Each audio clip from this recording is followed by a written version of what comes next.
Travel baseball players. Turning double plays is an essential part of the game. Let's learn how to go about turning double plays if you're a shortstop. And remember, if you like this video, make sure to shoot us a follow, like, or comment to let us know what you want to see more of. All right, let's learn how to turn double plays as a shortstop. Right now, this is third base, only because this is the only base on the entire field right now. So we're gonna pretend like this is second base. And I'm the shortstop on the left side of the bag. Turning double plays as a shortstop is an essential part of the game. And more times than not, you're gonna be getting a ground ball from the first baseman, second baseman, or possibly the pitcher. There are also gonna be instances where you're taking the feed from the catcher and you're gonna be acting like a first baseman and then turning the double play over to first. Having a good understanding and mental clock is gonna help you out when turning double plays. As far as the mechanics go, especially the footwork, it's really important as you're approaching the bag to stutter your feet and making sure that your body is well balanced. If your body is unbalanced and you're just running all over the place, if that feed isn't perfectly on your chest and if it's offline, you're gonna leave yourself open to flying across the bag, making that okay throw even worse and harder to come by and even harder to catch. The footwork to turn a double play is something like this. You want to be stuttering your feet,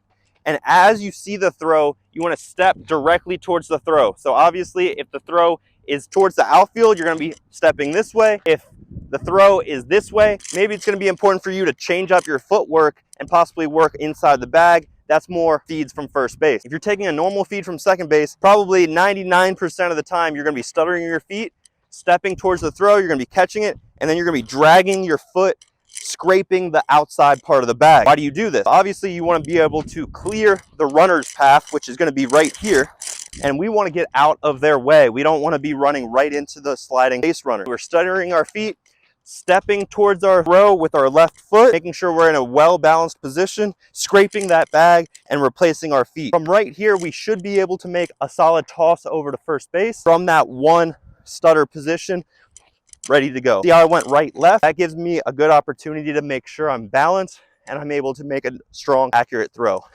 right there. Now, if we're taking the feed from first base, what I like to do is make sure I'm stuttering my feet, making sure I'm buying time with my body to recognize where the throw is going. So obviously, if it's on the inside part of the bag, I'm gonna be right here, and I'm gonna probably, this is my own personal preference because I have a good arm, I like to just rock with the throw. I like to catch it and throw it. And I'm able to make a quick enough exchange to be able to do this, shift my weight from my back leg to my front leg. I'm also using the bag as coverage for the base runner sliding in. Not everyone does it this way. Some people stay on the inside part of the bag, a big target for the first baseman, they catch it and then they replace, and they're working on the inside part of the bag closer to the pitcher's mound. Also, if there's a runner on first and second and maybe there's a lefty up and the first baseman's not holding the runner on, so they're playing a little bit deeper, you're going to be basically doing the same exact thing as a second base feed. You're going to be working on the outside part of the bag, scrape, replace feet, ready to go to make a strong, accurate throw. Now, if you're taking the feed from the pitcher's mound, it's important to get to the bag early. 9 times out of 10, these pitchers like to set their feet,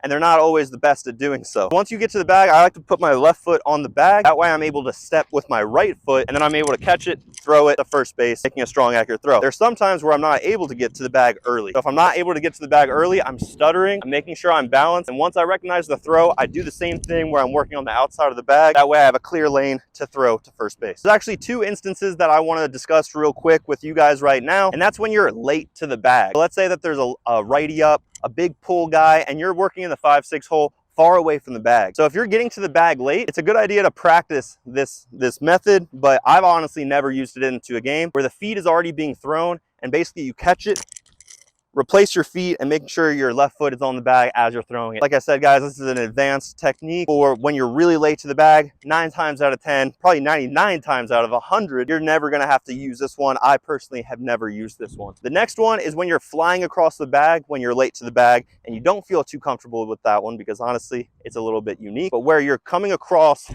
catching the throw, and then basically flicking it right off of that left foot, minimizing the time that you actually have control of the ball. That way you can get it over to first base in a faster time. Let's say that there's a fast runner running down the line. It's gonna look something like this.